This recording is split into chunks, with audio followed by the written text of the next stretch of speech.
Hey everybody, this is AG here. Yeah, so I was going about cutting some trees, and I walked over, started cutting out more, and you could see that this act of deforestation I've been doing has basically been for naught, considering that a lot of the trees, even the one I felled to go across over there, have magically just returned.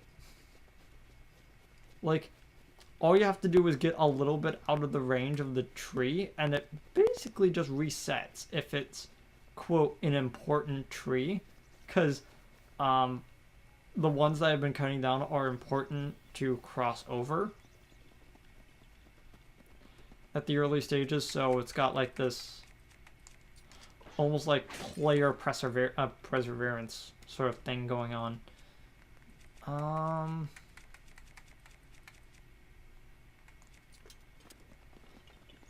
Yeah, so let's switch into the Warm Doublet. Oh, pitchfork. Oh, something that I forgot to point out. There's a few of these in the game. If you're just like going around, you could find these that like completely hidden inside of. It's one of those elements of the game where it's like, hey, you put some weird stealth elements into the game. I was like, yeah, you don't need to use them, but they're there as an option. And that sort of sums up the entirety of this game is it is an option for you to use. Oh yeah. It shows where you died on the map, and in a hero's path, like it shows all of them since the beginning. So like you'll like rewatch that, and you'll see like several deaths in the same area because you're dying to like the same enemies, which I find is kind of funny. Let's go up this place. I need to double check.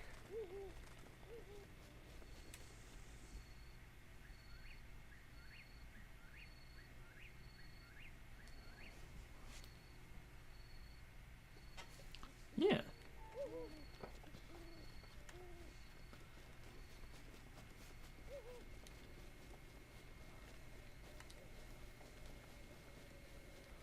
Here it is. We're behind the Temple of Time. Yeah. I need to double check to see if it's actually referred to as the Temple of Time on the map. And it is.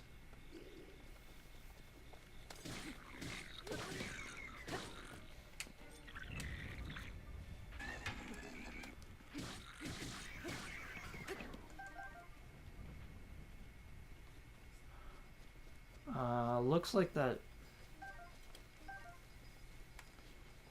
the shield that I'm using is about to die. I think also the weapon. No, the weapon's good. Might as well drop it for this pot lid. Oh, look, more peppers. So, again, the game wants you to travel through on your own pace. Like, it doesn't want you to just, like, you have to grab the Warm Doublet before you go up, or you have to utilize, like, a very specific, like, path. But I'm going to be cooking some stuff really fast. One of the things is to show you you can hold up to 5 items, and that gives you a lot of leeway. Like, I'm gonna cook 5 apples all at once instead of just getting like one of those blackened ones. I get a bowl of simmered fruit till it's tender. But as you can see, like, it heals 5. Like, feels a little extreme, which is why these baked options are usually like a little better. But what I'm gonna do is I'm gonna cook this bee courser honey, a mushroom, Yeah, just 5 mushrooms.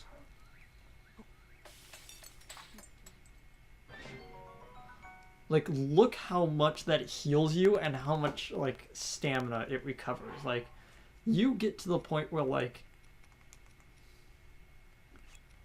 let's just cook 2 of these, movement options. Movement increasing ones.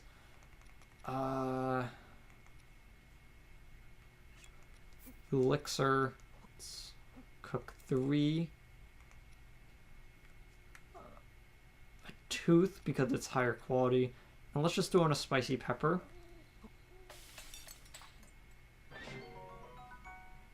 That's pretty good.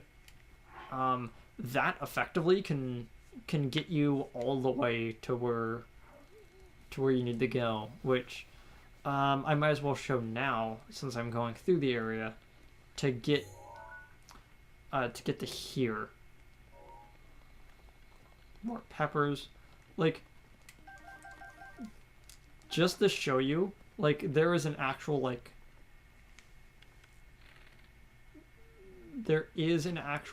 wall that if you pass, you instantly become cold. Like, here, let me switch to the sweatshirt. Cross the line, and now you're cold. Whoops. Didn't mean to hit him with that.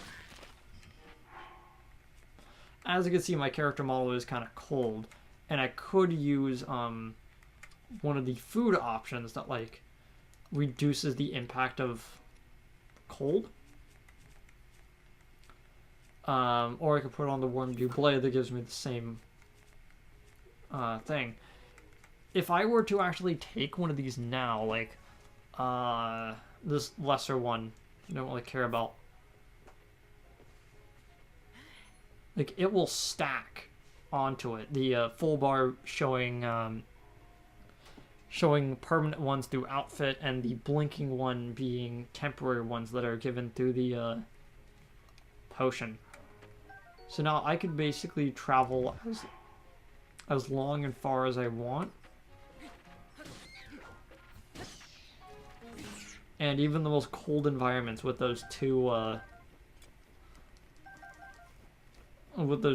effects bouncing off each other won't be able to hurt me. Like, but that, you know, like you can't use 2 potions. Like, all it does is basically just elongate the time.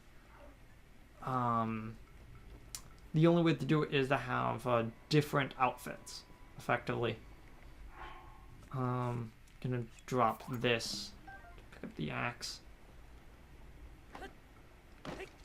You'll see why I'm doing it. Like, yeah, I'm cutting these down in a bit.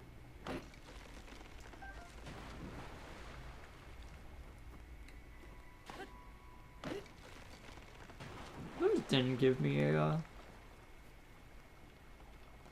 those did not give me a Korok leaf. I was expecting it to. Well, it doesn't matter anyway. I'm gonna just drain this axe until I...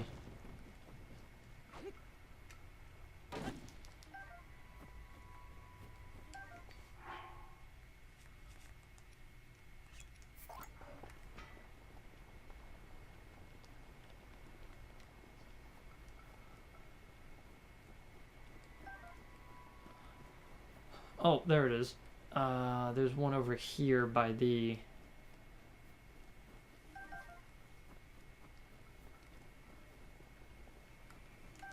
pile of wood. I'm gonna... No, not that one. No, drop that one. Even though it does more damage, it breaks easier. How many? Oh, I used up all of them. So before I do that, I'm gonna walk over here.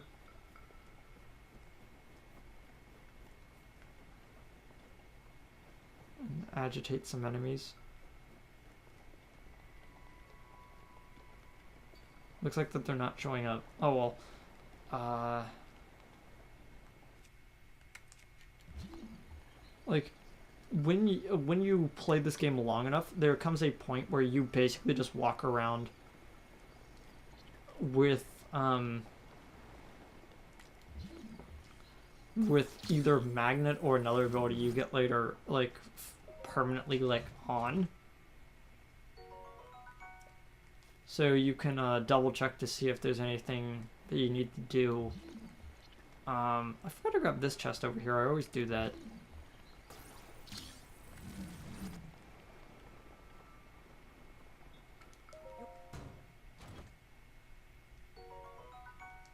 I find it really funny that you usually find amber in chests that are in the water when opals are the ones that have the line that says it contains the power of water. I find that kind of funny.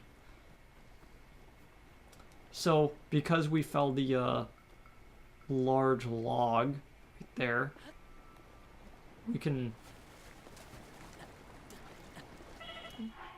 cross, but apparently not effectively. That's my fault. That is my fault for not doing it properly. You're supposed to knock it over in a different order. Also, you notice that the game over sign is slightly different. If you die by enemies, falling or fire, you get that red one. But if you die to other elements, if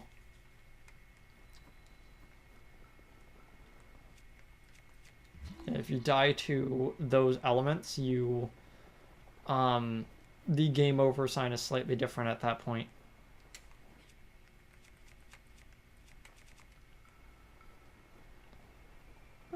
Normally you're supposed to go over there by using... Oh, I'll just break the claymore to do this then.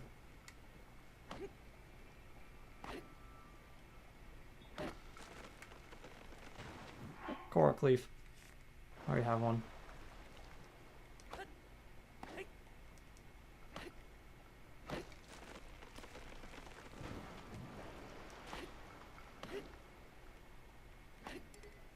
Not sure why that tiny one, like, have to do so much to break it.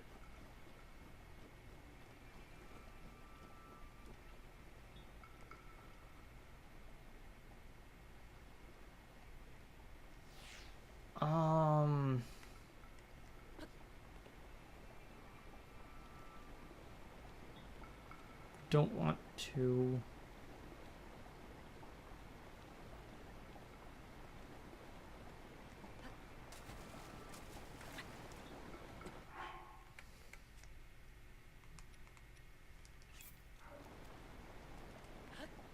Okay, we've made it. Now we're on this raft. Like I said earlier, the Korok leaf is used to like blow gusts of wind, and one of those things you can do with it is sail on boats. This actually becomes like a interesting little thing you can do in the game alongside.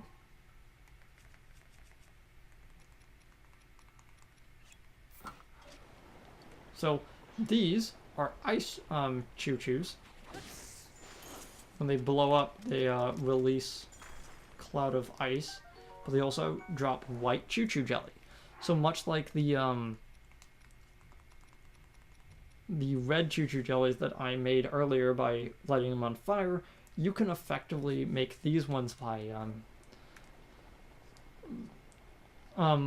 getting it straight from the elemental enemy. Ooh, rare material from Keese. It's their eyeball. Or you can use some sort of weapon or environment that outputs that sort of element to change it. Soldier's broadsword. Spiked bokobo. Might as well drop the regular bokobo that I is nearly dead for it.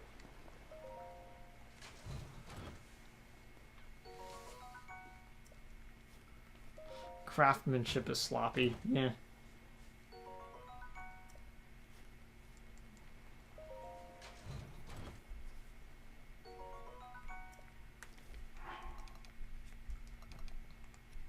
Normally, like in my method of doing it, I would normally use this traveler's sword, but I'm actually holding off on using that for now. So I'm going to just use the rusty broadsword. And as you can tell, it's literally just the rusty items are usually the soldier's items, but just slightly degraded. No, actually heavily degraded. Looks like I'm actually with just me meandering about, it's leading me to actually... Uh-oh. This isn't good.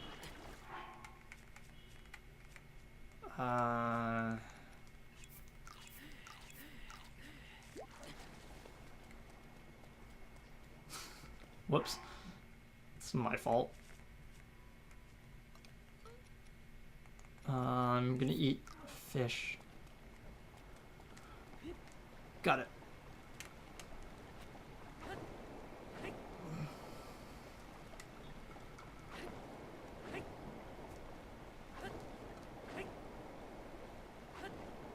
Like how you could see the reflection on the tower up there as you're just going by in the water. That's a neat touch.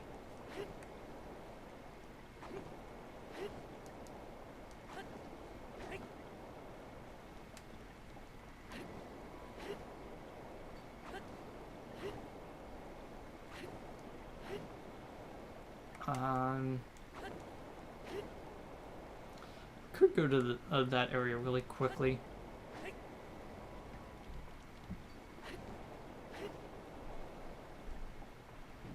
First,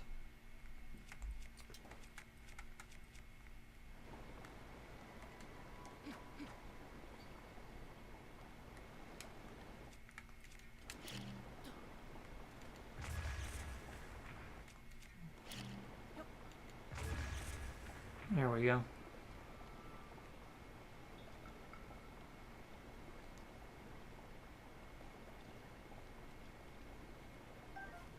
We need to get even closer.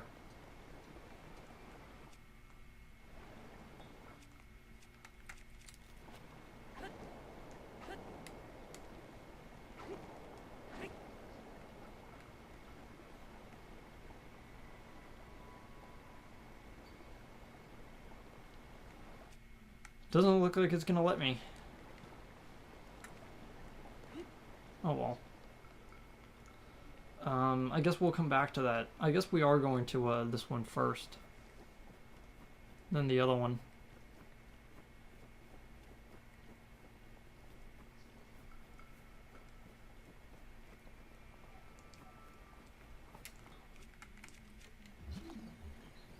Got to have this on so I can survey the lake quickly.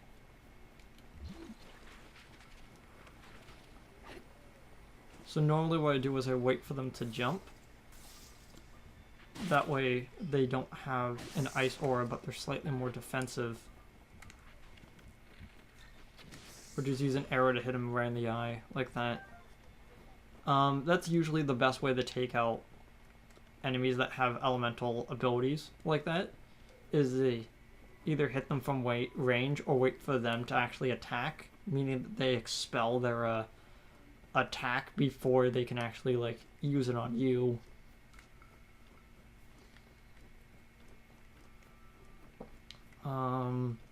First things first, we're gonna go to the top of that mountain.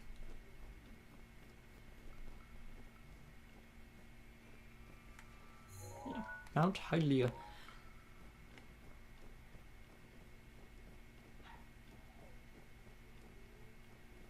Oh, it sounds like...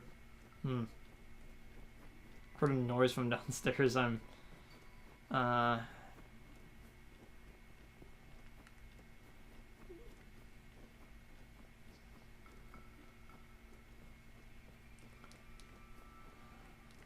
Oh, so here's an interesting thing.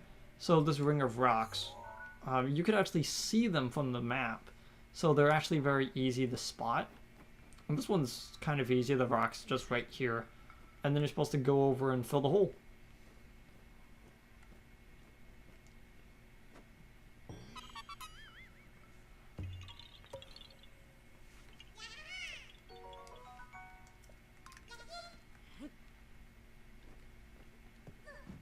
Okay, now I'm able to fully go up the mountain.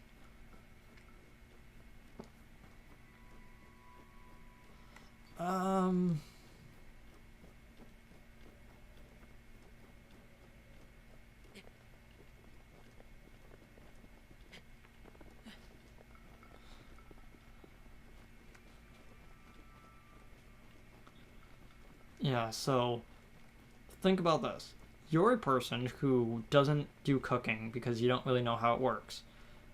You don't, so you don't get the doublet, and you don't have any sort of like healing items. You've been healing yourself because of the cold all the way to get up here. And he sees here, and he talks to you, and for braving the cold to get all the way up here, he gives you the Warm Doublet in case you hadn't actually gotten it yet. And that's kind of neat. Once again, it's a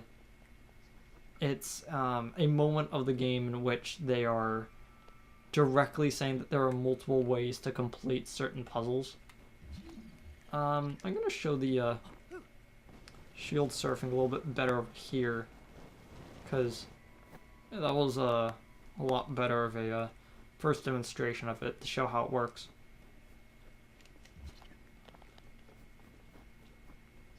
But what you can also... Oh wait, you can't do that yet.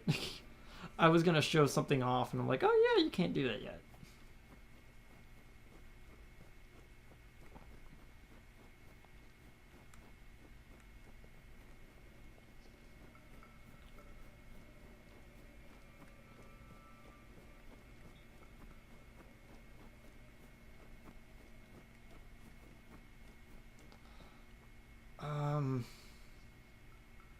I might hear, but I'm actually going to turn around and go back.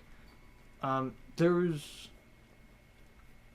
I don't want to say there's a reason for it. I just don't... I just feel like committing to what I set out to do in the first place instead of getting distracted. So I'm going to go over here to the yellow one before going over to blue on the map. That's why I listed them as. But yeah, I'm doing this mainly for my own sake because I don't know, it's like I usually like committing to something before I and then following through with it. Which is why I'm usually really sad when things I'm working on usually fall through.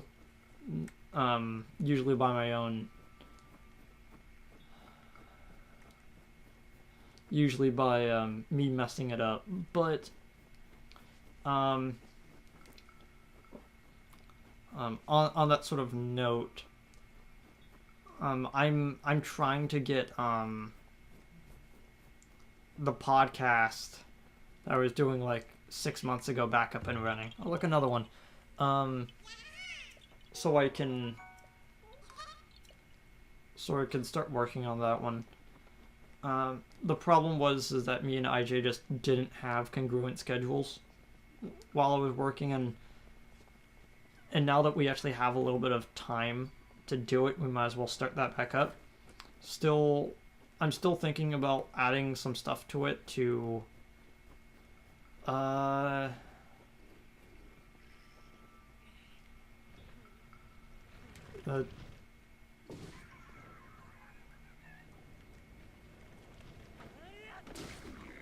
to make the show feel a little bit better to actually make, not just watch.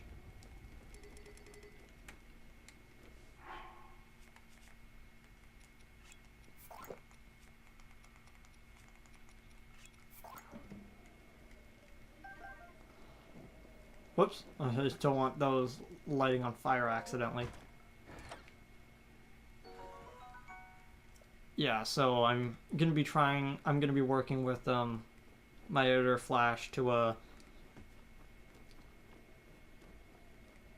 try to get that back off the ground again. Hopefully it works. Like, I'm gonna be trying some new stuff as well.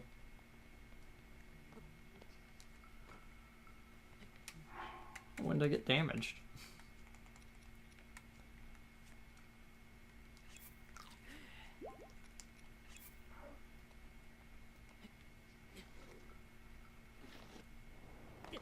Ow.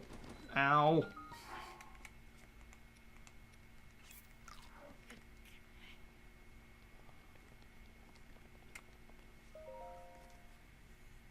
Oh, I keep skipping them.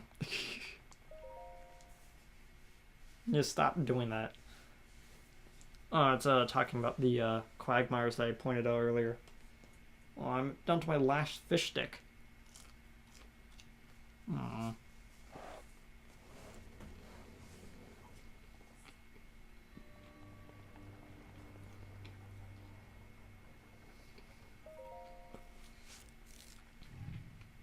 So this is the stasis trial.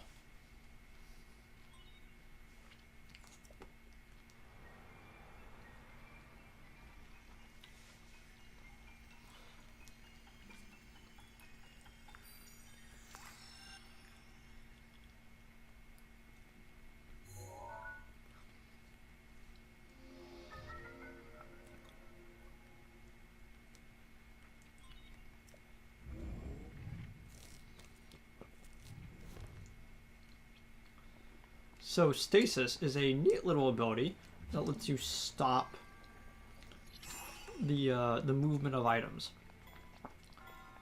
You could wait until the timer goes down, or you can stop them early to get a little mini boost back to your thing. Mostly what it's going to be for is in puzzles, it's useful for stopping items in their tracks.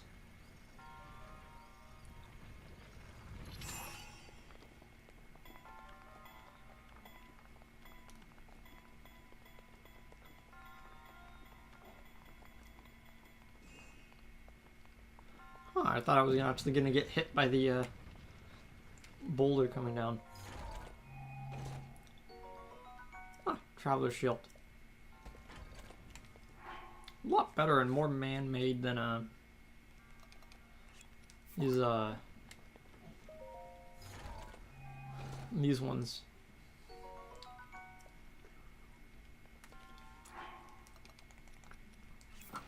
Also the ones used in marketing.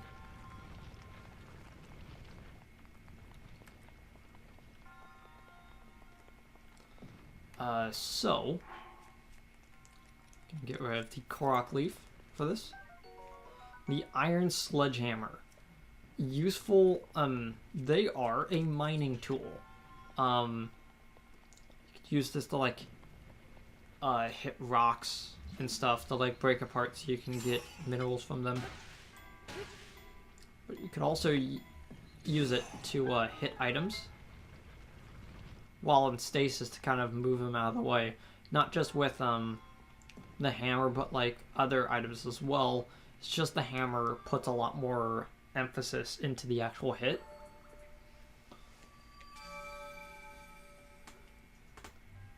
Ow. I stretched and yawned and I like felt 3 things crack in my back. That didn't feel good.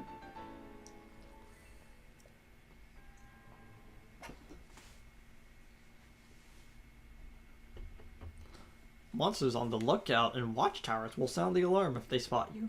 Yeah, thanks, Battle Tip.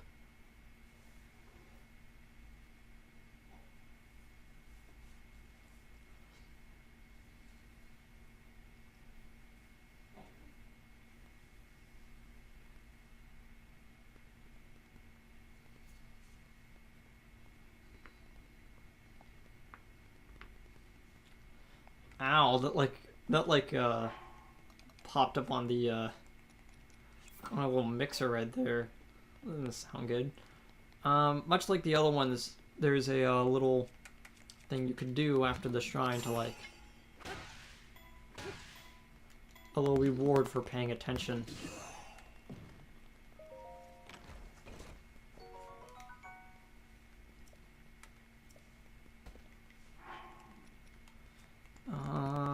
Dump that. Equip the one that's already like damaged.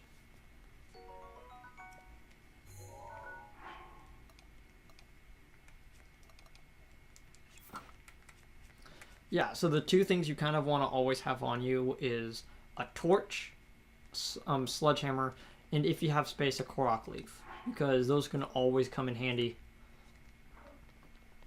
But I'm going to end the episode here, and then when we're going to come back, we're going to get the last shrine. See you there.